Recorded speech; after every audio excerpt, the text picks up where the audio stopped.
Señor bendiga nuestras vidas, amados hermanos. Quisiera invitarles a orar así como estamos. Déjenme, les hago una pregunta. ¿Tienen calor? ¿O yo ando corriendo? Si gusta, hermana Maricarona, apagamos los aires, no, porfa. Es que están los climas prendidos un poquito para regular la temperatura, pero siento que está algo caliente. Entonces, si apagamos por favor los aires, hermana Maricarmen, y creo que con lo que ya está ahorita podemos. Les invito a orar, amados hermanos, a agradecer a Dios por este tiempo y por esta oportunidad que nos permite el escuchar de su palabra. Padre bendito, queremos agradecer, Señor, en estos momentos por la bendición que nos da de disfrutar esta reunión de adoración hacia su persona. Gracias porque desde en la mañana, Señor, comenzamos aprendiendo de su palabra, siendo instruidos por medio de cada uno de los maestros que ha compartido algún estudio bíblico con nosotros. Nos permite también, Señor, el poder entonar algunas alabanzas hacia su persona, exaltando, Señor, quién es usted y reconociendo su grandeza, su poderío, su majestad, su señorío sobre nuestras vidas. Y ahora que nos dedicamos, Señor, o nos disponemos a meditar en su palabra, pedimos que por medio de ella usted hable a nuestras vidas.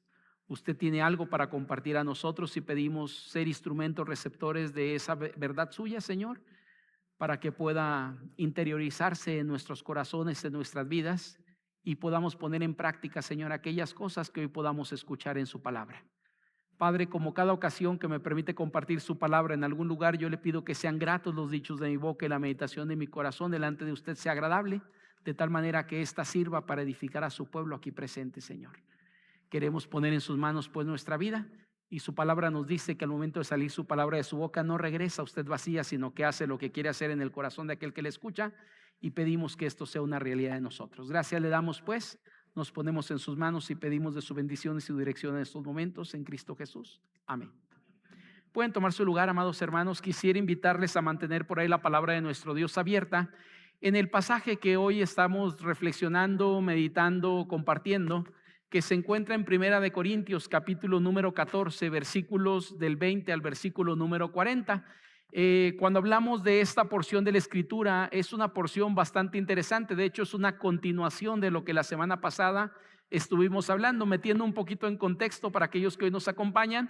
El capítulo 14 tiene un énfasis en Primera de Corintios que es regular el culto a Dios que la iglesia estaba teniendo en el tiempo de la iglesia de Corinto. Es decir, había un espacio en el cual la iglesia se reunía, y ese tiempo en realidad había varios desajustes. Mire, déjeme antes de comenzar con la prédica, le comparto lo siguiente. Por lo que vemos en el capítulo 14, en el culto que la iglesia de Corinto realizaba ante Dios, no era un culto tan organizado como el que nosotros tenemos. ¿Por qué digo esto? Porque dentro de la iglesia usted puede notar que no había tampoco un ministerio tan desarrollado profesionalmente hablando, y déjeme lo pongo entre comillas, como tal vez algún pastor único que predicara dentro de la iglesia. Usted recuerde que había apóstoles que iban por las iglesias compartiendo.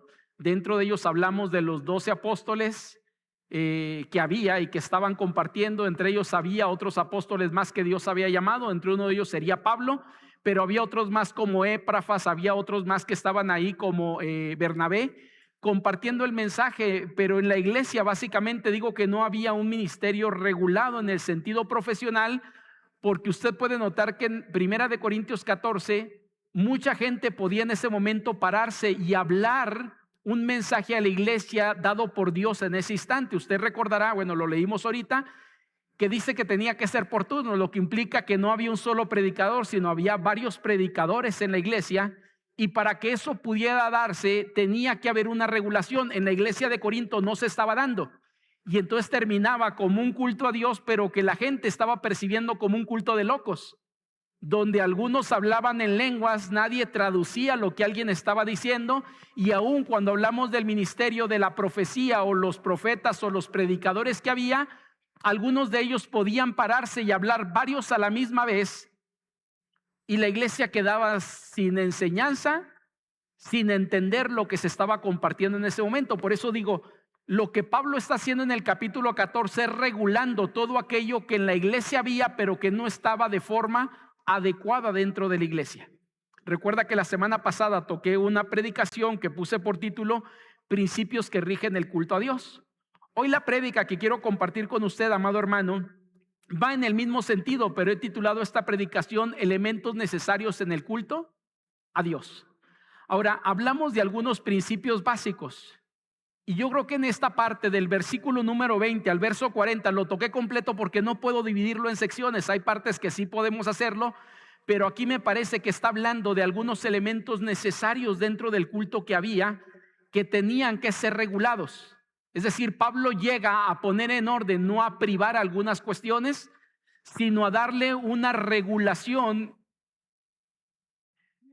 y elementos necesarios que pudieran hacer que el culto fluyera de manera hacia Dios, pero fuera de edificación a la iglesia. Porque usted recuerde que toda reunión que hay en la iglesia se supone que lleva dos propósitos en particular. El primero de ellos es adorar a Dios. Cada vez que usted y yo venimos los domingos, no venimos aquí, yo espero que no sea así, por una tradición que le enseñaron sus padres o que usted agarró de algún lado. Venimos con el propósito de adorar a Dios porque Él merece ser adorado por quién es Él y también por lo que hace, pero en primer momento por quién es Él. Dios es Dios y merece nuestra adoración. Usted y yo fuimos creados para alabanza de la gloria de Dios. Eso la Biblia no lo dice, es decir, que fuimos creados para dar alabanza a Dios. Tristemente, muchos nos desviamos todos, por decirlo así, y terminamos dando la gloria a cualquier cosa que no fuera Dios. Dios nos restauró a usted y a mí, nos llamó a su presencia para venir a hacer lo que Dios nos diseñó para hacer. Pero la segunda cuestión, no solamente adoramos a Dios, eso es la relación vía Dios, pero Dios regresa algo para con nosotros y eso se llama edifica su iglesia. Cuando hablamos de reunión de enseñanza, si fuera estudio bíblico los domingos en la mañana o cualquier otro día que una iglesia se reúna, el propósito es conocer a Dios y Dios nos derrama bendición a nuestra vida, dándonos enseñanza y edificando nuestras vidas. Si hablamos de la reunión de oración, esta iglesia la sostiene los miércoles, hay otras iglesias que tienen otro momento y actividades especiales. ¿Qué es lo que se busca? Tener comunión con Dios, pero Dios también edifica nuestras vidas por medio de ello. Y cualquier reunión que usted y yo podamos sostener, el enfoque es Dios, pero Dios retribuye a nuestra vida una edificación en medio de ello, porque siempre se comparte su palabra. En la mayoría de las ocasiones, la palabra de Dios es el punto central dentro de ello. De hecho, lo aprendimos aún de la Reforma y posterior a la Reforma. Usted lo sabe esto, porque en toda iglesia cristiana, la mayoría de ellas, hay un púlpito en el centro de todo el escenario. Si sabe usted, ¿no? ¿Cuál es el propósito? Que usted y yo entendamos que el punto central es la predicación de la palabra. Es lo que compartimos.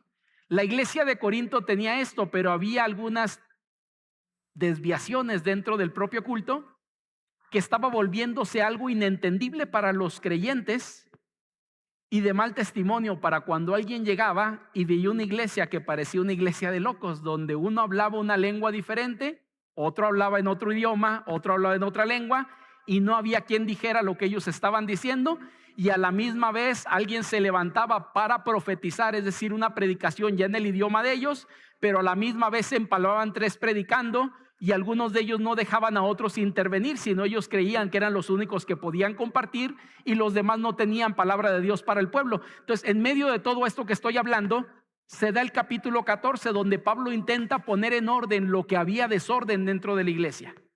El versículo, aunque usted y yo conocemos de hágase todo decentemente y con orden, a veces lo aplicamos en cosas que ni son. Está hablando del culto porque era un desbarajuste bien hecho a veces en Corinto, que Dios trata de regular esas cuestiones. Amado hermano, entendiendo esto y compartiendo esos elementos necesarios en el culto a Dios, hay tres cosas que quiero compartir con usted. Como lo dije la semana pasada, normalmente agarro por bloques. Y la primera sección que va a hablar acerca de esto en el capítulo 14 comienza en el verso número 20. De hecho, ahí quiero centrarme un poquito para partir de ahí. ¿De qué habla esta sección? Mire, vamos al verso número 20. Dice: hermanos, no seamos niños en el modo de pensar, sino sed niños en la malicia, pero maduros en el modo de pensar. Pablo, amado hermano, en la primera sección del verso número 20 al verso 25 va a hacer un llamado a la iglesia para que la iglesia actúe con madurez, cosa que la iglesia de Corinto usted sabe que no tenían. No lo digo yo, Pablo lo dijo en el capítulo 3. Ellos deberían de estar ya teniendo un alimento sólido, pero en lugar del alimento sólido, ¿qué estaban dándoles? Pura lechita, es decir, no tenían la capacidad para entrar en cuestiones profundas, importantes para la iglesia, porque estaban en peleas, discusiones, algunos de ellos promoviendo o presumiendo que tenían algunas ventajas sobre otros, y los dones no era la excepción. Yo lo dije la semana pasada, algunos dentro de la iglesia de Corinto creían que el hablar en lenguas hablaba de espiritualidad dentro de ellos, cuando en realidad, déjeme le digo algo, una cosa son los dones y otra cosa es la espiritualidad de un creyente. Son dos cosas muy diferentes. Usted podemos hacer un uso de los dones a pesar de tener una espiritualidad no tan buena. Pero ellos estaban confundiendo, creyendo que porque algunos de ellos tenían el hablar en lenguas y para ellos era lo máximo que podía haber dentro de la iglesia posiblemente, ellos creían que era muy espiritual. Es más, yo le digo lo siguiente, no solamente antes, sino hoy muchas iglesias siguen pensando lo mismo. Yo no sé si ha platicado con gente que practica el don de lenguas, pero algunos de ellos quien habla en lenguas es porque ya llegó a un grado de espiritualidad que puede hablar en lenguas y los demás todas están por un grado abajo. Y yo digo, esto es lo que Pablo está regulando, porque Pablo dice, eso no es cierto. Porque ustedes están actuando como niños en medio de ello en lugar de actuar con la madurez. Por eso la primera cosa que creo que Pablo va a tocar, lo pongo ahí como algo que nos va a guiar los primeros 5 versículos. Número 1, un elemento necesario en el culto a Dios, amado hermano, es una madurez que guía. Si la madurez, amado hermano, no está en el culto cristiano, nos va a llevar a cualquier lado excepto a una guía hacia Dios. Es decir, podemos llegar a perversidades dentro del culto mismo cuando la madurez no está presente. Ahora, ¿por qué hablamos de madurez? Por lo que mencioné ahorita. Si podemos abrir por favor el primer punto ahí arriba. Madurez que guía, dijimos. Porque Pablo está diciendo, si en algo van a ser como niños, sea en la malicia, pero no en la forma de pensamiento. Porque algunos de los corintios, amado hermano, como todo niño, tiene algunas cualidades en particular. Usted y yo sabemos que una cualidad que describe a un niño es la inmadurez. ¿Cierto o no cierto? Es decir, el niño es inmaduro por naturaleza. Y esa inmadurez se supone que conforme va creciendo y va añadiendo algunas cuestiones a su vida, se va convirtiendo en madurez, pero hay inmadurez en su vida. Ahora, ¿por qué digo esto, amado hermano? Porque Pablo exhorta a la iglesia a no dejarse guiar por esa inmadurez, que prefería no lo mejor, sino lo más vistoso. Es decir, un niño usted puede darle a elegir y le da a elegir entre algo que pueda servirle y algo que sea divertido para él. Le pregunto, ¿qué va a elegir el niño? Lo divertido, lo que puede presumir. Él no le interesa si eso tiene una utilidad en su vida, si no es algo que él quiere presumir. Entonces, usted cuando le da algo al niño y le pone entre algo útil y un juguete, el niño va a elegir el juguete. Y después de agarrar el juguete, ¿qué es lo que habitualmente hace el niño cuando agarra el juguete ante otros niños? Lo presume y le dice, mira lo que yo tengo y lo que tú no tienes. Los niños son maravillosos en ese sentido. Presumen al mejor papá del mundo y se pelean porque cada uno de ellos tiene el mejor papá o la mejor mamá. Tienen el mejor juguete, tienen la mejor casa, tienen el mejor vehículo. Es decir, hay una competencia entre ellos en esa inmadurez donde hay una presunción. Pues déjeme decirle que la iglesia de Corinto no era muy diferente, porque algunos de ellos estaban presumiendo que ellos tenían el don de hablar en lenguas y los demás no hablaban en lenguas. Por lo tanto, ellos eran más espirituales que los demás. Y Pablo dice, ey, a ningún lado vas con eso. Si quieres tener inmadurez, que sea en tu forma de en tu malicia, pero no en tu forma de pensar. Porque la madurez, amado hermano, busca eso. Es decir, la inmadurez busca lo divertido, busca la presunción, busca lo menos útil. Y yo ya le comparé esto. Los dones, estamos hablando de dones. Había 2 dones que Pablo está comparando: la predicación o la profecía contra el don de lenguas.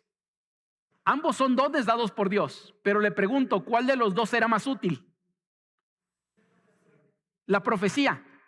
El problema es que ellos no se estaban yendo por lo más útil, se estaban yendo por la presunción y lo que más vistoso era. Y es lo que Pablo intenta poner un límite. Por eso habla acerca de esa madurez que guía dentro del culto a Dios.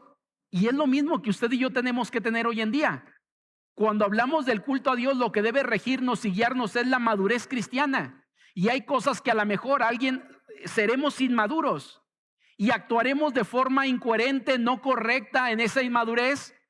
Los demás, amado hermano, no podemos rebajarnos a esa inmadurez, sino actuar con madurez en medio de una circunstancia que puede estarse viviendo. ¿Por qué digo esto? porque Pablo va a hacer una cita hablando precisamente del don de lenguas. Usted puede ir allá al capítulo 14 donde estamos, en el 20 estamos ahorita y el 21 dice lo siguiente: maduros en el modo de pensar, en la ley está escrito, en otras lenguas y con otros labios hablaré a este pueblo y ni aún así me oirán, dice el Señor. Pablo, amado hermano, va a hacer alusión al Antiguo Testamento. Note usted, si tiene una Reina Valera o cualquier versión que usted tenga en mano, que tenga una nota al pie, ¿a dónde lo está dirigiendo este pasaje? A Isaías 28, versículos del 11 y el 12, es decir, es un versículo más amplio, pero básicamente Dios está haciendo alusión que las lenguas no siempre ejemplifican ni espiritualidad ni bendición, sino en algunas ocasiones han sido un castigo para el propio pueblo.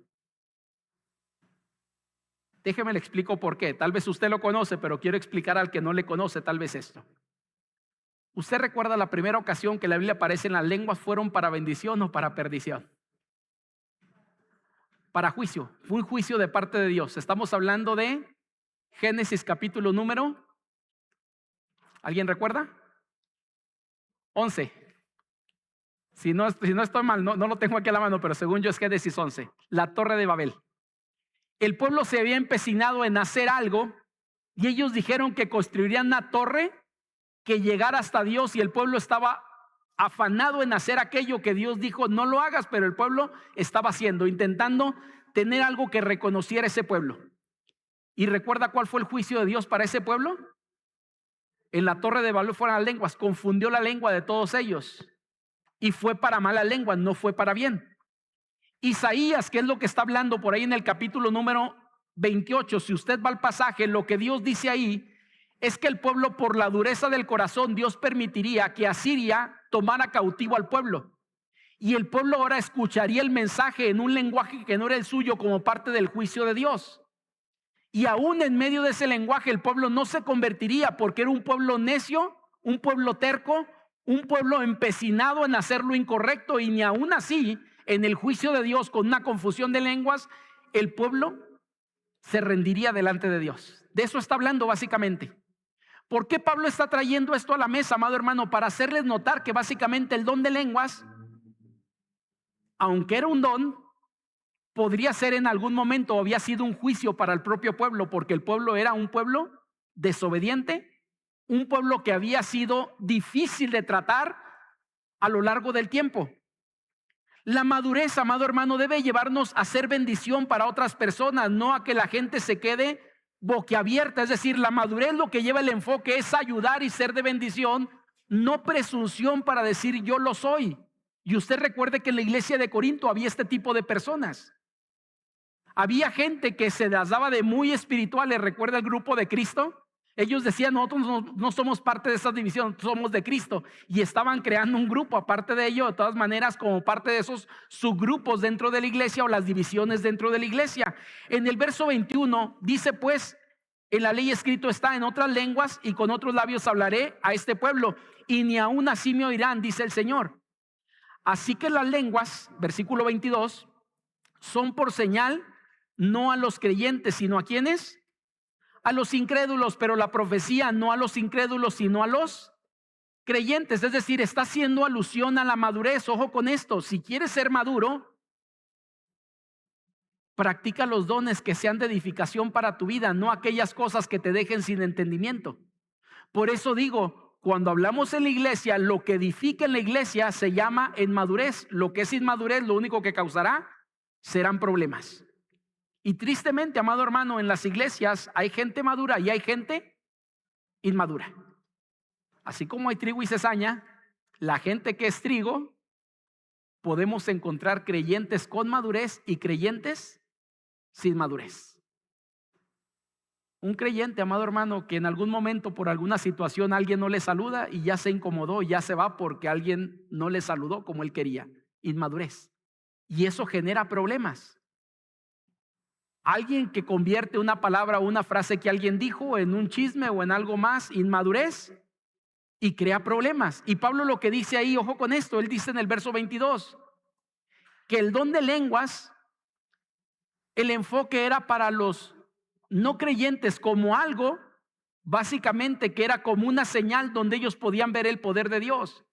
Pero el creyente, el don de lenguas no era tan edificante como la profecía, porque la profecía, dijimos la semana pasada, tenía un mensaje claro para compartir con el pueblo. Era algo que era entendido por todos, como usted y yo. Mire, le aseguro algo. Usted y yo nos convertimos no porque alguien nos habló en lenguas, sino porque alguien compartió una predicación con coherencia, con sentido bíblico y con una estructura que usted y yo podemos llegar a un entendimiento de quiénes éramos y lo que necesitábamos. Se llama predicación evangelística y algunos de ustedes la escuchamos en algún momento y por eso vinimos a Cristo. Es decir, Dios preparó todo para que usted y yo pudiéramos encontrar en esa predicación quiénes éramos y lo que necesitábamos. ¿Quiénes éramos? Pecadores. ¿Y qué necesitábamos? La salvación en nuestra vida. Y le aseguro que eso no fue dado a través del don de lengua, fue dado a través de la predicación del evangelio. Por eso hablamos de esa madurez que guía ¿qué? A la relación con Dios. Las lenguas y otros dones mal usados pueden crear aún confusión según lo que nos dice, porque el versículo 23 dice, si pues toda la iglesia se reúne en un solo lugar y todos hablan en lenguas, y entre un indocto o un incrédulo, ¿no dirán que están locos? Y yo digo sí, y es lo que a lo mejor algunos de nosotros experimentamos en algún momento. Yo me he topado gente en la vida cristiana que me ha dicho, pastor, yo la primera iglesia donde fui, salí corriendo porque cuando entré parecía de locos ahí. Uno hablaba una cosa, el otro se golpeaba contra el piso, el otro estaba en un ataque parecía epiléptico, y entonces lo que yo hice fue salir de ese lugar porque quedé espantado. Amado hermano, ¿por qué es lo que está diciendo? Si entra un indocto, ojo con esto, está hablando de dos tipos de personas. ¿Qué es un indocto? Una persona con poca preparación, es decir, no está hablando necesariamente un incrédulo, pero un nuevo creyente. Un indocto está hablando de un nuevo creyente, es como si fuera un neófito, una planta nueva, alguien con poco crecimiento, en pocas palabras, llega a ese lugar y él dice, cuando vea que todo el mundo habla en lenguas y no hay quien interprete, quien diga lo que está sucediendo ahí, entonces va a ser un problema para todo eso. ¿A qué voy con ello, amado hermano? Ahí en el pasaje lo que nos dice, verso 23, si la iglesia se reúne en un solo lugar y todos hablan en lenguas, entra un indocto, es decir, con un nuevo creyente que no tenga mucho conocimiento, le parecerá que esa iglesia es de locos, en pocas palabras. Pero no solamente él, sino también el incrédulo. Ojo con esto, le dije que hablaba de dos personas, indocto, nuevo convertido, poco conocimiento. Pero dice también un incrédulo. Y el incrédulo es alguien que no cree, y ojo con esto, no que no crea porque no entiende, sino porque se ha negado a creer. Y esto tenemos que separarlo, ¿sí me explico? La Biblia nos dice por ahí, y usted puede ir al Evangelio, que cuando Cristo vino a este mundo, los hombres amaron más que las tinieblas que la luz. Es decir, cuando habla de un no creyente, no es porque no entienda, sino es porque se ha rehusado a creer en Jesús, aún entendiendo, como usted y yo por tiempo a lo mejor vivimos. Y dice ahí que cuando entra este incrédulo, dirá que están locos, porque no entiende lo que está sucediendo dentro de la iglesia. Entonces lo que Pablo está intentando regular es ese culto que ellos estaban teniendo a Dios, pero que se estaba convirtiendo en un lugar de confusión para mucha gente, porque la madurez no estaba presente. Lo que ellos querían era presumir el don que tenían, sin importar si este era de edificación a la gente o no era de edificación a la gente. Pero ellos decían, esto es lo que yo tengo y soy mejor que tú por lo que tengo. Y Pablo dice, no, espérate, no deberías de hacer eso, porque entonces llegará alguien y dirá que parecen locos en esta iglesia. Versículo 24, pero si todos profetizan y entra algún incrédulo o indocto, es decir, los mismos dos personajes, ¿qué sucede con ello, amado hermano? Nótese las conclusiones o los resultados de los dos dones. Uno, parecen locos, y en el otro, que sería la profecía, en el verso 24 dice, entonces por todos es convencido, por todos es juzgado, lo oculto de su corazón se hace manifiesto, así postrándose sobre su rostro adorará a Dios, declarando que verdaderamente Dios está entre vosotros. Amado hermano, esta parte me parece interesante, ¿no? Porque las lenguas y otros dones mal usados pueden crear confusión y una mala imagen aún para el pueblo de Dios. En cambio, en la madurez de la predicación genera convencimiento, juicio, revela el corazón de la persona y crea conversiones verdaderas. Lo digo yo, no lo dice ahí.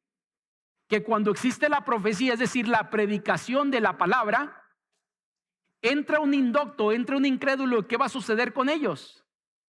Número uno, entienden lo que están diciendo.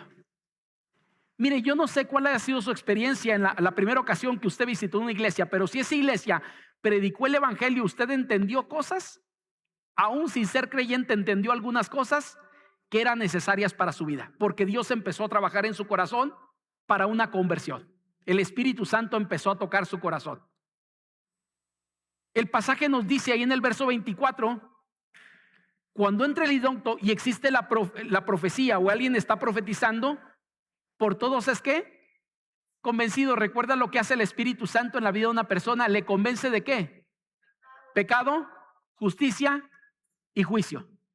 Esta parte, amado hermano, no es muy diferente. Nótese que el verso 24 y 25 nos dice que es convencido. ¿Convencido de qué?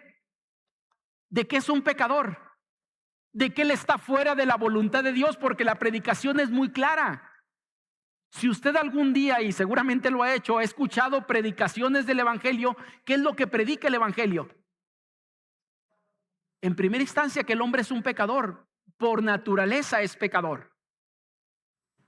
No solamente por el pecado de Adán y Eva, sino por decisión propia. Es decir, él es pecado porque practica el pecado, hay una naturaleza caída en él, pero hay una práctica consciente de ese pecado en su vida.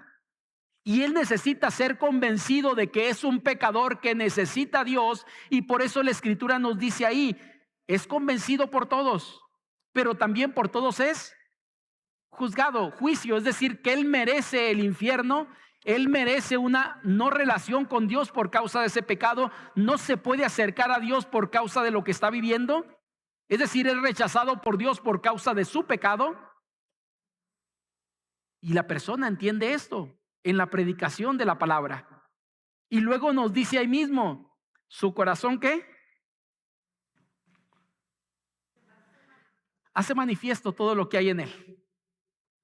Amado hermano, eso no es poder suyo ni mío. Eso es poder de la palabra obrando a través del Espíritu Santo en la vida de un no creyente. Usted y yo lo he dicho esto, yo no puedo convencer absolutamente a nadie. He dicho, batallo con mis dos hijas de 4 y 7 años para convencerles que se pongan cada domingo. ¿Y usted cree que puedo convencerle a usted? No puedo convencerle a usted. Es una obra del Espíritu Santo, la conversión de alguien, el juicio que él necesita o que está experimentando por causa de su pecado. Y como dice ahí, su corazón queda al descubierto. La palabra expone eso. Yo oraba ahorita antes de comenzar la prédica y decía una promesa que está en la palabra, que cuando sale la palabra de Dios de su boca no regresa a él vacía, sino que hace lo que quiere hacer en el corazón de aquel que le escucha. Esa palabra penetra hasta lo más profundo de nuestro corazón, discierne las intenciones del corazón de nuestra mente y expone lo que está torcido en nuestra vida. Y termina diciendo el 25, si esto sucede, ¿qué es lo que sucede con la predicación? Lleva a la persona a Dios. ¿Sí dice el 25 eso, no? Así, postrándose sobre su rostro, adorará a Dios, declarando que verdaderamente Dios está entre vosotros. Es decir, el don de profecía bien utilizado lleva a la persona a Dios. El don de lenguas mal utilizado lleva a la persona a rechazar más bien a Dios, porque dice esto es de locos. Ojo con esto, amado hermano, espero no me malentienda, porque al final voy a dar un giro a esto. Tal vez sí parece que estoy siendo algo agresivo con el don de lenguas. Yo le he dicho, no soy cesacionista, creo que los dones siguen existiendo. La iglesia no tenemos dones porque no son necesarios algunos de ellos, eso lo entiendo. ¿Y por qué digo esto? Porque Pablo no va a prohibir el don de lenguas. Al final le dicen, yo no prohíbo el don de lenguas, sino más bien estoy intentando regular no solamente el don de lenguas, sino el don de profecía y otras cuestiones más dentro de la iglesia. ¿Sí me explico? Es decir, espero no me malentiendan, yo no estoy tirando a alguien que utiliza y tiene el don de lenguas. Si lo tiene, gloria a Dios por ello, no es mi asunto, ni yo puedo decir qué dones hay o qué no hay, eso no es mi parte. Y Pablo tampoco le está diciendo no lo usen, sino regulen lo que hay dentro del culto. Ahorita estaremos viendo parte de ello. Amado hermano, hay una segunda cosa que ahí está. Y la segunda cuestión que vemos es en el verso número 26, la siguiente sección. No solamente en el culto público a Dios o en el culto a Dios debe haber una madurez que guía, sino también un orden que edifica. Cuando hablamos del orden que edifica, el verso 26 dice: ¿qué hay pues, hermanos?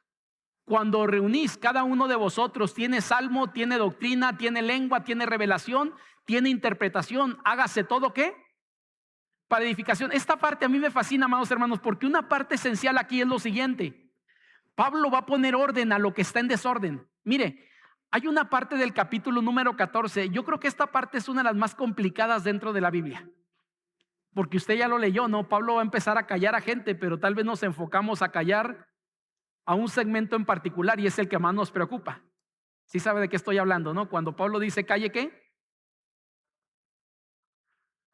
Callen las mujeres. Usted sabe que eso es difícil, complicado. La mujer habla, habla, habla, habla, y Pablo dice calle la mujer. Ahora, yo espero que no saquemos de contexto esto, porque si el versículo usted y yo lo sacamos de contexto, terminaremos haciendo una interpretación que no es correcta. Antes de entrar allá, yo quiero decirle que Pablo calla a 3 segmentos de la iglesia. El problema es que la mayoría nos enfocamos en la mujer, pero no vemos que Pablo está callando a 3 segmentos de la iglesia. Está callando a los que hablan en lenguas, está callando a los que hablan en profecía y está callando a las mujeres. ¿Por qué le digo esto para iniciar este punto? Porque si me voy por el tercero, que es las mujeres, todo el mundo diríamos, como mucha gente dice, la Biblia es misógina, Pablo es misógino, etcétera, etcétera, del valor de la mujer. Déjeme le digo algo, no tiene nada que ver con eso. Estamos hablando de orden y regulación. Y aún Pablo va a callar, vuelvo a decir, a 3 segmentos. Y digo esto, amado hermano, porque nos enfocamos siempre en las mujeres. Y como digo, este es el pasaje tal vez de los más complicados que hay, por eso lo vamos a brincar el día de hoy. No se crean. Vamos a entrar a él, amado hermano. Yo sé que hay autores que usted se mete a algunos pasajes y los brincan mejor para no meterse en líos. Yo he estado orando, he estado buscando la dirección de Dios y trataré de que usted y yo podamos comprender algunas cuestiones en el pasaje. Por eso quiero comenzar diciéndole, no se enfrasque en callen las mujeres, porque también dijo calle el que habla en lenguas y también dijo callen algunos de los que están haciendo la profecía en ese momento. ¿Sí me explico? Es decir, calla a 3 grupos y entre ellos también van las mujeres. No puedo decir que no, pero me parece que lleva una intención cuando hace esto. Si el versículo se saca fuera de contexto, llegaremos a posiciones donde la gente ha llegado que me parece que no son las mejores. ¿Por qué? Porque si usted va al capítulo 11, vamos si quiere allá nada más para que usted pueda ver. Capítulo 11, versículo 5. Si podemos ponerlo ahí en pantalla, se los agradecería mucho. En 1 Corintios 11:5.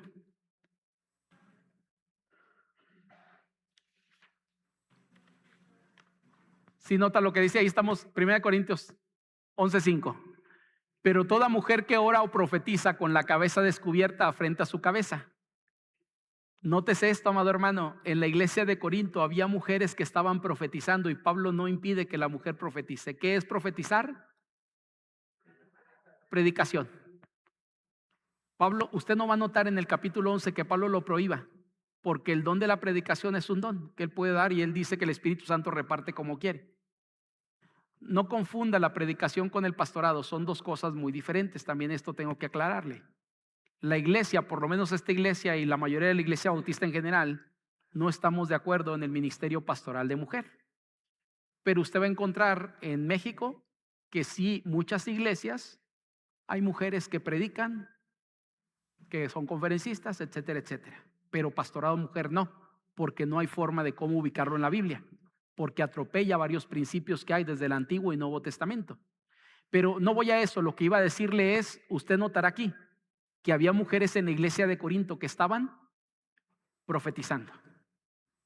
Entonces parecería ilógico que en el capítulo 5 dice que hay mujeres que están profetizando y orando en la iglesia, forma general, es decir, en el culto público posiblemente, y en el capítulo número 14 dice callen las mujeres. No concordaría una cosa con otra, a menos que podamos entender de qué habla el 14 para que pueda concordar con el capítulo 11 donde la mujer está profetizando, y para Pablo eso no le creó ningún tipo de problema. Lo único que dice ahí es que la mujer tiene que, vuelvo al mismo, estar con la cabeza cubierta en señal de autoridad y varias cuestiones más que están por ahí.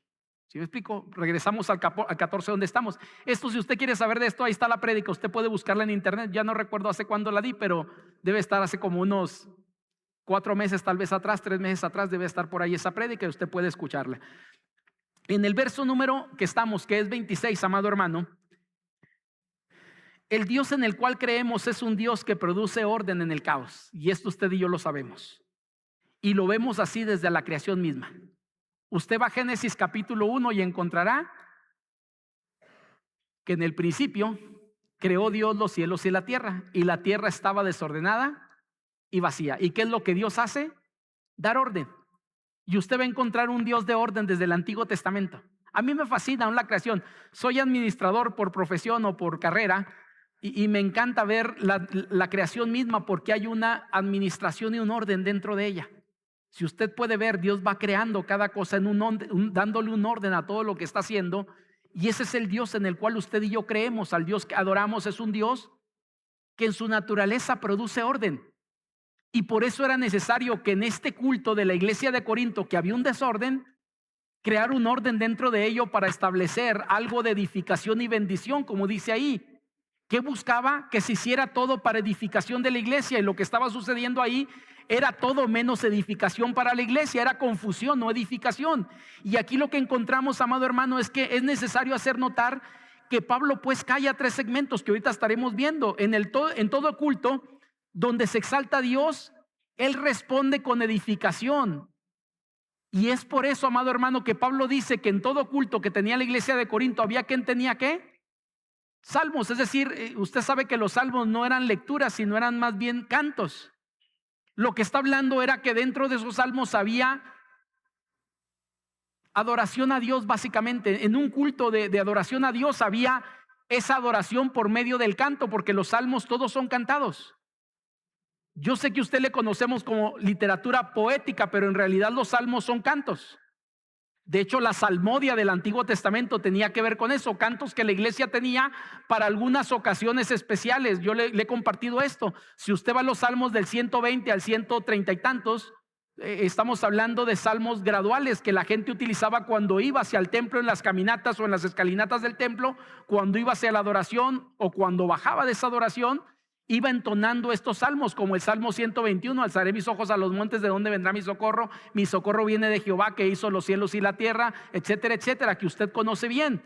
Eran utilizados por el pueblo y aún algunos de ellos dentro de la adoración como pueblo entonaban esos salmos como parte de esa adoración a Dios. Dice la escritura, algunos tienen salmos, otros tienen también doctrina. Usted recuerda que lo que la iglesia estaba aprendiendo en ese momento era la enseñanza de los apóstoles y había quien compartía esa enseñanza porque sobre ella estaba la base de la iglesia. Usted recuerda que era la base de la iglesia, era la enseñanza de los apóstoles. Y un culto de adoración en la iglesia de Corinto y en cualquier otra iglesia no podía estar carente de esa doctrina necesaria para la vida de los creyentes. Ahora existía también, como dice ahí, tenía lengua. Es decir, hablaban algunos en lenguas, pero recuerde que también tenía que ver la contraparte para que fuera edificación. Sin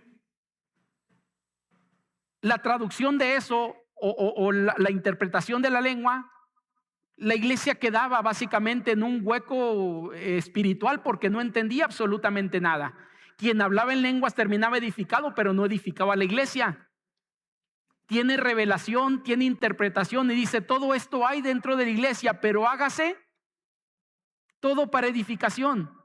Amado hermano, entramos ahí en esta parte, ahí en el capítulo número 14, donde estamos ahorita, y nótese, verso 27, si alguno habla en lengua extraña, sea esto por 2 o lo más 3, y por turnos, y uno interprete. Y si no hay intérprete, ¿calle qué? En la iglesia, como le dije ahorita, el primer grupo que está cayendo son aquellos que tenían el don de lenguas, pero que estaba siendo mal utilizado. Pablo dice, no hay problema que se hablen lenguas dentro de la iglesia. Pero el asunto es que no puede haber que hablen 5 de lenguas y no hay quien interprete, sino hablen 2, máximo ¿qué? ¿Sabe por qué estamos hablando del segundo punto como orden? orden que edifica, porque Pablo está regulando.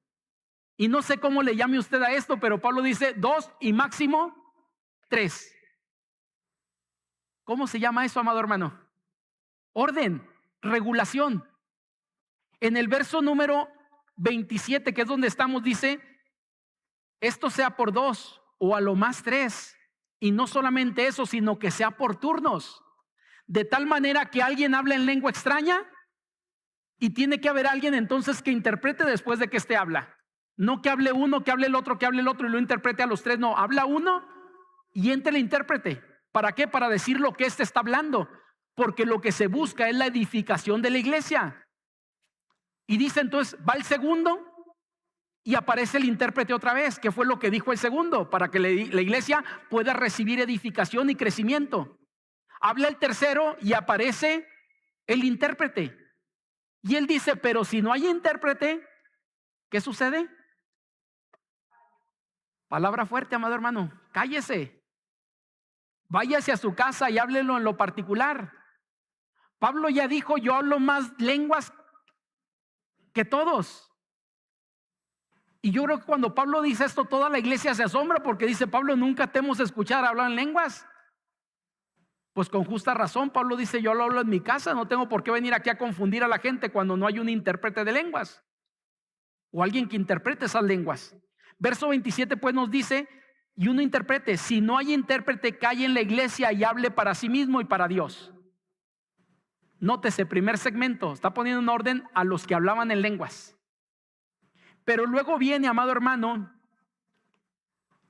a lo que dijimos que era la profecía, y dijimos que la profecía era entendible para todos. La profecía era de edificación, sí, pero no cuando todos hablan a la misma vez.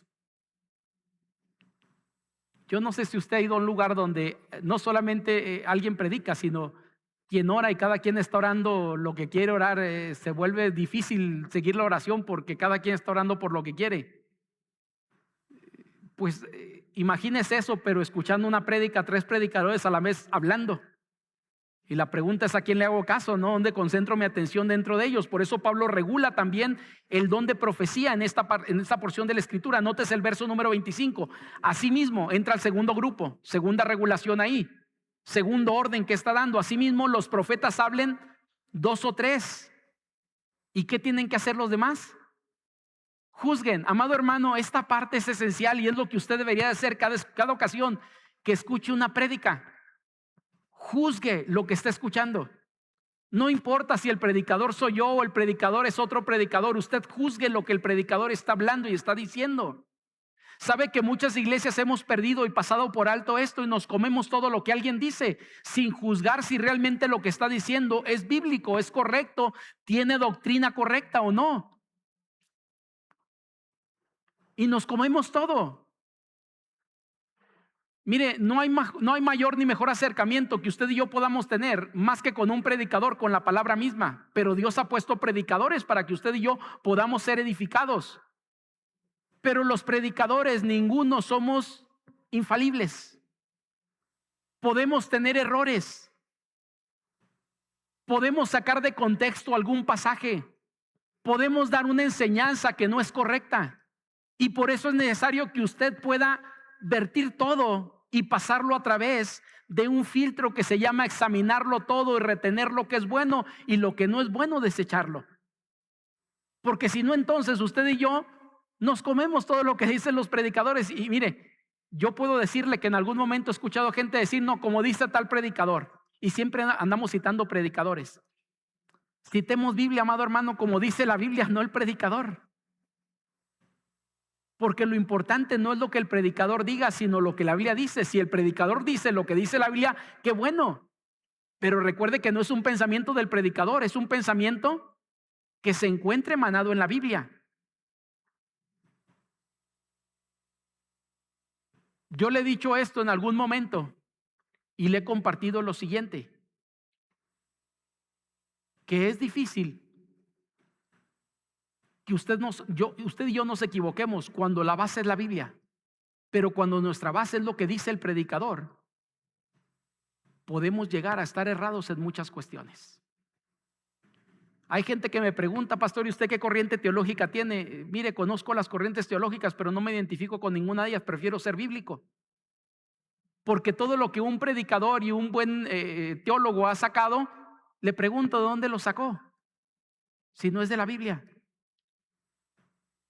Esa es la fuente de autoridad nuestra. Y entonces yo puedo concordar con una corriente teológica, pero esa corriente teológica no me va a guiar completamente en ello. Yo sé que cada uno tenemos algunas tendencias hacia alguna corriente teológica, pero le aseguro algo, no creemos todo lo que ese teólogo dijo. Si usted se considera calvinista, le pregunto, ¿bautiza niños? No, porque hay cosas que el Calvino fue muy bueno en lo que hizo, pero no todo lo que hizo y lo que creía era correcto. ¿Qué es lo que creemos de él y alzamos? Pues lo que está basado en la Biblia y lo que concuerda con la Escritura. Y si algo no concuerda en la Escritura, dispénseme, pero no quiero ser lo que él dice ser. Quiero ser bíblico. Y la Biblia me dice que esa parte, aún sea el padre de la iglesia de no sé qué, quién sabe qué, si fue incorrecto, fue incorrecto y no voy a seguir una enseñanza que no está basada en la Biblia. ¿Por qué digo esto, amado hermano? Porque ahí viene. Y ahí dice entonces, calle el primero. Dice el verso 29, los demás juzguen. Y si algo le fuere revelado a otro que estuviere sentado, calle el primero. Ojo con esto, está callando a los profetas o a los que predicaban. Y lo que le dice primero es calle para que el otro pueda hablar. Amado hermano, y si alguien está hablando y tiene una enseñanza muy buena que dar, pero hay alguien más que quiere hablar, calle el primero para que el otro pueda hablar. Por eso le digo que no estaba muy regulado esto, es decir, había varios predicadores a la vez y tenían que regular esa parte. Nótese lo que viene ahí en el verso 31. Porque podéis profetizar todos uno por uno, para que todos aprendan y todos sean ¿qué? Exhortados. Verso 32, y los espíritus de los profetas están sujetos a los profetas. Esta parte es interesante, ¿qué es lo que está diciendo? En pocas palabras, que la emoción nunca debe superar la voluntad de una persona. El profeta tiene la capacidad, alguien que tiene una profecía, una predicación que dar, si se le interrumpe, tiene la capacidad para decir, no estoy en un éxtasis, puedo esperar que alguien más hable. Y después de hablar él, puedo seguir hablando yo con la enseñanza que Dios ha compartido o me ha compartido para compartir con ustedes. ¿Por qué digo esto? Vaya a otra versión, si quiere vamos a otras versiones diferentes y lo que va a decir básicamente es eso. Reina Valera lo traduce como el espíritu de los profetas están sujetos a los profetas. En pocas palabras, tienen voluntad, pues no están en un momento de éxtasis. Pueden parar en un momento y dejar que alguien más hable y retomar el mensaje que Dios tenía y seguirlo dando, porque el espíritu de ellos está sujeto a ellos mismos, no se mueve por sí solo. Y lo que encontramos ahí, amado hermano, es esta parte. Nótese lo que viene a continuación, verso 32, 33. Pues Dios no es Dios de confusión, sino de paz. Lo que quiere decir básicamente es que ese orden crea no confusión, sino lo contrario. Crea una enseñanza que edifica la iglesia. Y luego entramos al tercer segmento. No sé si se dio cuenta de esto, pero ahí hay una mala división en los versículos. Digo, no lo digo yo, pues usted lo puede notar ahí inmediatamente. En el verso 33 dice, como Dios no es Dios de confusión, sino de paz. Y luego la siguiente parte del versículo 33 en realidad debería estar en el otro versículo, no en el 33. Note lo que dice ahí. Como en todas las iglesias de los santos, vuestras mujeres, es decir, es un pensamiento solo. No sé por qué está ahí la división, pero usted recuerde que las divisiones no son inspiradas, ¿no? Es decir, los versículos, así como están divididos, no fueron inspirados, la palabra sí. Y dice lo siguiente, como en todas las iglesias de los santos, vuestras mujeres, ¿qué? Callen en las congregaciones. Ahora viene esta parte que es la parte más complicada y en la que la mayoría nos centramos y decimos, pero ¿por qué está callando a las mujeres? Recuerde que ya cayó a los profetas y ya cayó también a los de al don de lenguas. En pocas palabras, aquí hay una calladera, ¿no? Ya cayó a unos, ya cayó a otros y ahora va con las mujeres, y no porque tenga algo contra las mujeres. ¿Sabe de qué estamos hablando aquí nuevamente? Igual que en el capítulo 11, es cuestión de orden. Es cuestión de autoridad, nuevamente. No es que la mujer no pudiera hablar. Ya dijimos que en el capítulo 11 la mujer oraba en público, profetizaba en público y no había problema con ello. El problema aquí estamos hablando de la evaluación del contenido. Recuerde lo que dijo: cuando hable un profeta, ¿qué tienen que hacer los demás? Juzguen. Y entonces, si hay algo incorrecto, háganlo ver. Y aquí es donde viene la regulación. A mí me parece, y vuelvo a decir, esto ya es interpretación, parte de un servidor, siguiendo el pensamiento que está ahí. Si alguien va a hablar, no sea la mujer, sino hay una autoridad por encima de ella que se llama marido. Y usted sabe que la espiritualidad de la casa, como en la iglesia, Dios ha puesto una autoridad. ¿Y quién es la autoridad en esa espiritualidad? El varón. ¿A qué voy con esto? La Biblia nos dice que el hombre es la cabeza dentro del hogar, el líder espiritual en el hogar. Y usted va a encontrar que en la iglesia también el liderazgo estaba a cargo de los varones. Si alguien tenía entonces que analizar lo que estaban los profetas diciendo y tenía que intervenir, no era la mujer, sino era el varón. Me parece que lleva ese sentido lo que está hablando. Nótese lo que viene a continuación, verso 34. Vuestras mujeres callen en las congregaciones, porque no les es permitido hablar, sino que están sujetas como también la ley lo dice. Y si quieren aprender algo, pregunten en casa a sus maridos, porque es indecoroso que una mujer hable en la congregación. Cuando habla acerca de este hablar, me parece que está hablando de lo que está haciendo referencia, que es evaluando el contenido de una enseñanza, de un profeta, de alguien que hablaba en lenguas e interpretaba. ¿A quién correspondía esa parte? A los varones, amados hermanos. Es decir, había esta parte que sobrecaía y se regulaba por parte del varón. Porque se supone que usted y yo entendemos, y el varón entendemos. Hemos estado hablando de esto en los departamentos. El viernes hemos estado hablando acerca de esto.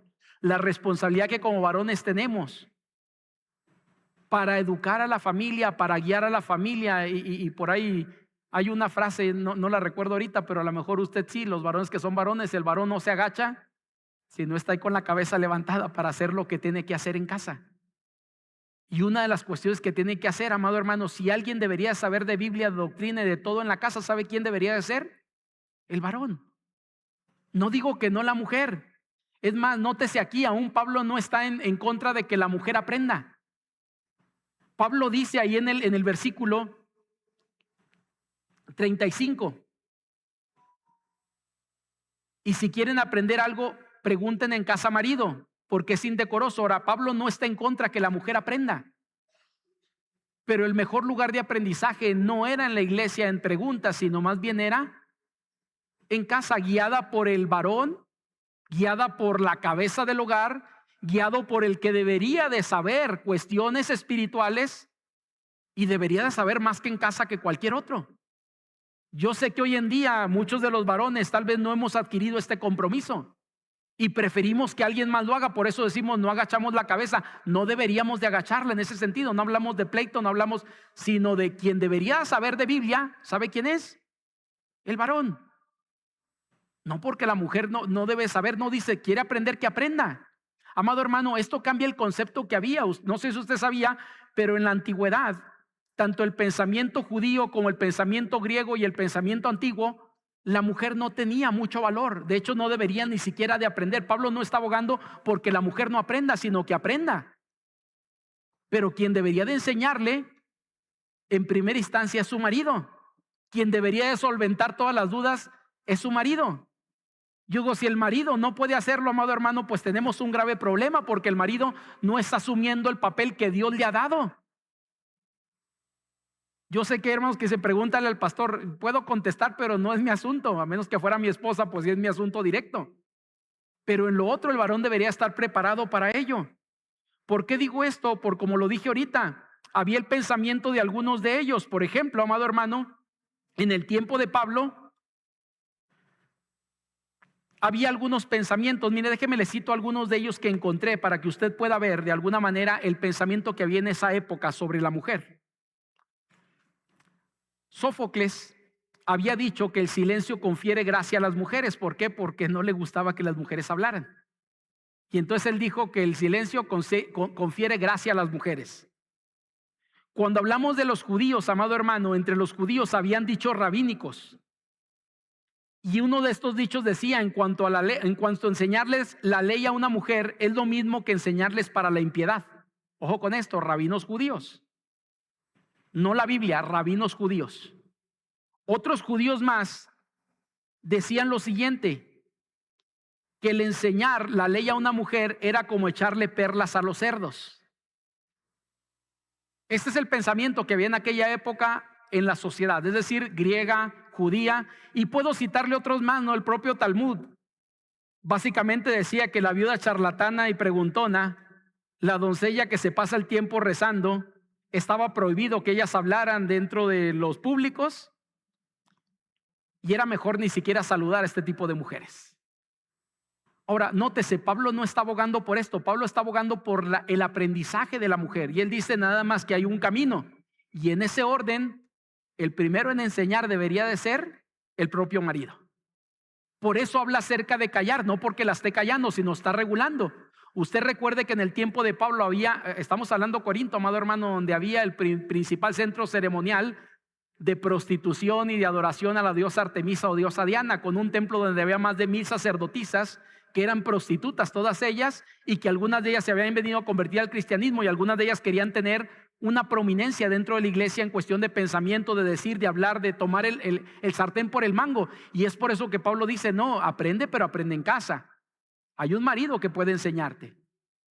Y aquí puedes aprender, no hay problema, pero el cuestionar la cuestión o la cosa relacionada con la profecía corresponde al varón más que a la mujer. Seguimos ahí. Y dice el verso 35, ¿quiere aprender algo? Pregunte en casa a su marido, porque es indecoroso que una mujer hable en la congregación. Con todo lo que acabo de decir ahorita, ¿acaso ha salido de vosotros la palabra de Dios o solo a vosotros ha llegado? Lo que dice Pablo básicamente es, aquí comenzó todo, a ustedes nada más les llegó y básicamente llegó, por eso la enseñanza está para todos. Recuerde lo que dijo al inicio, en el verso número 33, como en todas las iglesias de los santos. Es decir, ahí no había sido el comienzo de todo. A ellos les había llegado solamente. Entonces, como en todas las iglesias, esta iglesia era como cualquier otra iglesia donde había estos parámetros que tenían que regirse. Tercera y última cuestión. Y con esto estamos cerrando por ahí la predicación del día de hoy. Dijimos 3 elementos necesarios en el culto. Número 1, madurez que guía. Número 2, orden que edifica. Y número 3, obediencia plena. ¿Sabe para qué es predicada la Biblia, amado hermano? ¿Cuál es el objetivo? Que la predicación esté en una iglesia. Que usted y yo tengamos una cabezota así de conocimiento. Transformación, ¿qué otra cosa más? Que usted y yo la apliquemos a nuestra vida. Si usted y yo venimos solamente a escuchar aquí o a cualquier otro lado una prédica y esa prédica usted no la asume como parte de su vida, déjeme le digo que usted y yo estamos perdiendo el tiempo en algo y a lo mejor le sería más edificante quedarse a hacer que hacer en casa. Hacer lo que no pudo hacer en la semana. Perdón que lo diga, pero es una realidad. Porque la palabra cuando es expuesta, ¿sabe para qué es expuesta? Para que usted y yo podamos asumir a través de ella los compromisos que de ella emanan. Y Pablo va a hacer alusión a esto en la última sección, verso 37. Si alguno se cree profeta o espiritual, recuerde que ellos hablaban de dones como espiritualidad, cosa que le dije ahorita que no es así. Una cosa son los dones y otra cosa es la espiritualidad de la persona. ¿Por qué digo esto, amado hermano? Mire, usted no me dejará mentir con esto, pero conocemos historias de pastores que Dios obró grandes cosas con ellos en el ministerio y al final se descubrió que tenían doble vida o lo que sea. Porque el poder de Dios no depende de nosotros, es un poder que depende de su Espíritu Santo. Ahora, con esto no es una licencia para que usted y yo fallemos, lo único que está diciendo es una realidad que encontramos. A lo que voy es, podemos utilizar muy bien los dones y tener una mala espiritualidad y Dios va a obrar no por usted y por mí, sino porque es su obra a final de cuentas. Y entonces Pablo aquí parecería que le encuentro un poquito, a lo mejor me equivoco con lo que digo, pero le encuentro un poquito de sarcasmo con lo que está diciendo. Porque él dice, si alguno se cree profeta, ¿no? o espiritual. Pablo dice, reconozca que lo que os escribo son mandamientos, ¿qué?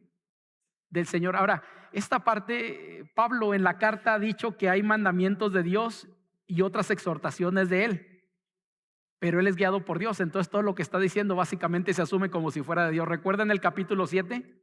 Pablo da y dice, esto es mandamiento de Dios y esto es mandamiento mío, pero usted sabe que soy guiado por el Espíritu Santo, dice Pablo. Entonces si va a obedecer uno, tendrá que obedecer lo segundo. En pocas palabras, lo está acorralando, y aquí vuelve a acorralar a la iglesia.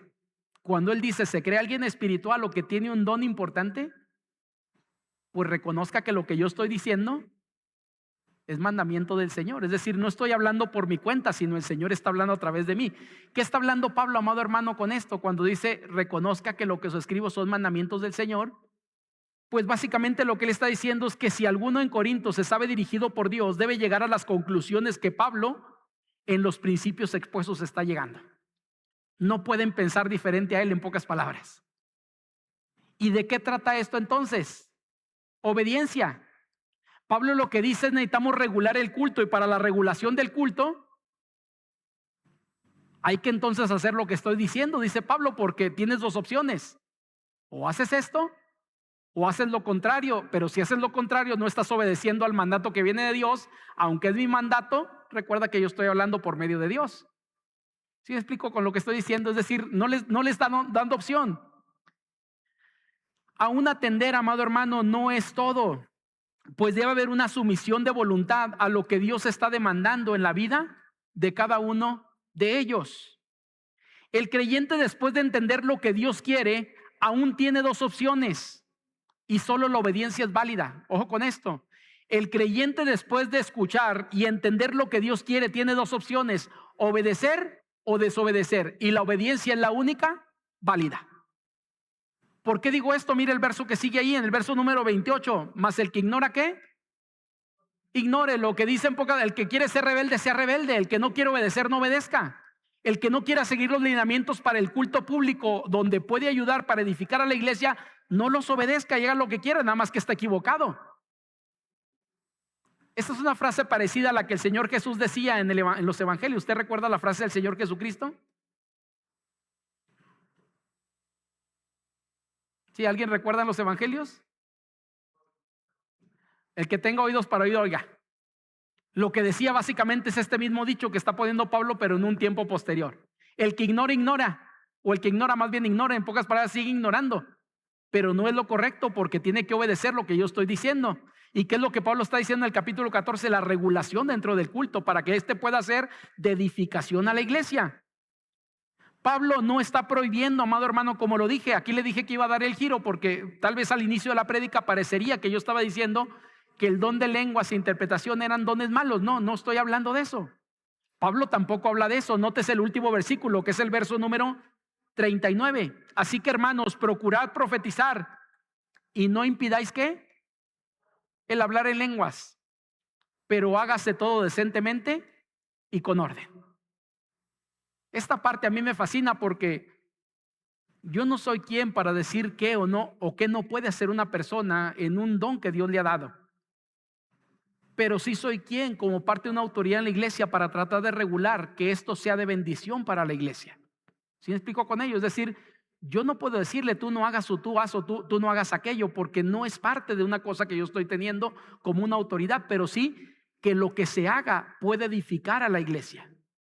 Y sabe que aún esto hay gente que le molesta en algún momento, pero es la labor de una autoridad espiritual a final de cuentas. Hay hermanos aquí que lo saben. Hay gente que a veces quiere vivir de la forma como quiere vivir y hacer como quiere hacer, y uno tiene que acercarse para decir, oye, necesitas regular eso. Hay una comisión donde puedes servir, hay esto por hacer, hay esto otro donde puedes estar. Y la gente dice, no, yo quiero hacerlo como yo quiero hacer. No se puede, porque estás creando confusión y estás causando problemas dentro de la iglesia. Ojo con esto, yo no estoy prohibiendo que la gente haga lo que pueda y debe de hacer. Lo que estoy pidiendo es que se sujete a los lineamientos que hay, donde hay orden y hay un cauce para cada cosa. Lo mismo que Pablo está haciendo aquí, está guiando a la iglesia a un cauce para que la iglesia pueda ser de edificación. Lo mismo en la iglesia hoy en día. Amado hermano, no prohibimos, Queremos más bien que exista orden, donde ese orden pueda ser de edificación para la iglesia. Cerramos diciendo lo siguiente, ahí enfrente está el resumen básicamente de lo que hemos expuesto hoy. Elementos necesarios en el culto a Dios. Hay 3 cosas que hoy pudimos ver. Número 1, en el culto a Dios debe haber una madurez que guía. Número 2, un orden que edifica. Y número 3, una obediencia plena. ¿A qué? A lo que Dios indica. Ojo con esto, si usted y yo no estamos en capacidad de obedecer, pues la pregunta es, ¿para qué queremos entonces conocer? La Biblia nos dice que al que mucho conoce, mucho se le demanda. La invitación no es a quedarse en la ignorancia, sino más bien a aprender para después aplicar y asumir en nuestra vida. Por eso decimos ahí, todo culto lleva esto, amado hermano, a una madurez que guíe dentro de ese culto para bendición, a un orden que edifica la vida de todos los que formamos parte de ese culto de adoración a Dios, y a una obediencia plena, no a lo que el pastor dice, no a lo que el líder dice, sino a lo que la Biblia nos indica. Y cuando hay esto, entonces usted y yo tenemos que obedecer al Señor y decir, Señor, pues a lo mejor no quiero, pero entiendo que debo de hacerlo. Sabe que el Señor nunca nos pidió entender las cosas, nos pidió obedecer. Y hay cosas que usted y yo no entenderemos por qué, pero nos pide obediencia. Y la obediencia es muy claro con lo que ha establecido para que usted y yo podamos ser obedientes. Y como dije, hay 2 opciones, o obedecemos o desobedecemos, pero la única válida es obedecer. Oramos. Padre bendito, gracias damos por este tiempo y esta oportunidad que nos da de reflexionar en su palabra. Pedimos que este tiempo sea un tiempo que pueda no solamente edificarnos ahorita, sino permitirnos crecer en la vida cristiana, añadiendo, Señor, aquellas cosas que son necesarias a nuestra vida. Gracias por la vida de cada hermano aquí presente, por la palabra suya, Señor, que ha sido expuesta, y si algún error he cometido, Señor, al exponerla, pido, Señor, de verdad con todo mi corazón, que usted quite del corazón de mis hermanos, de su mente, aquellas cosas que no son las correctas y adecuadas. Y si algo dije, Señor, que es correcto, emanado de su palabra, que ésta pueda penetrar y llevarnos a hacer los cambios necesarios en nuestra vida. Gracias le damos por todo, nos ponemos en sus manos, en Cristo Jesús. Amén. Dios les bendiga y seguimos adelante.